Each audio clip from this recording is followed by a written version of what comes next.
In today's video, I'm going to show you how to add, design, and format symbols in PowerPoint 2016. Whether you're creating a professional project or just improving your slides, knowing how to use symbols can make your presentation look polished and creative. Let's get started.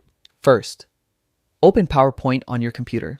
Make sure your presentation file is ready or simply create a new one to practice.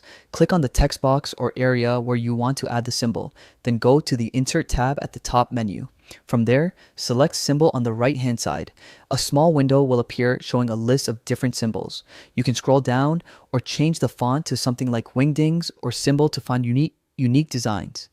Once you find the one you need, like the trademark, copyright, or degree symbol, click on it and select Insert. The symbol will instantly appear in your selected text box.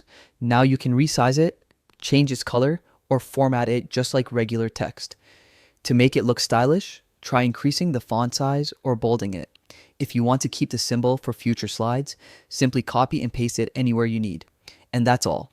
You've just learned how to find, insert, and format symbols in PowerPoint 2016. It's a small touch, but it makes your presentation look more professional and visually balanced.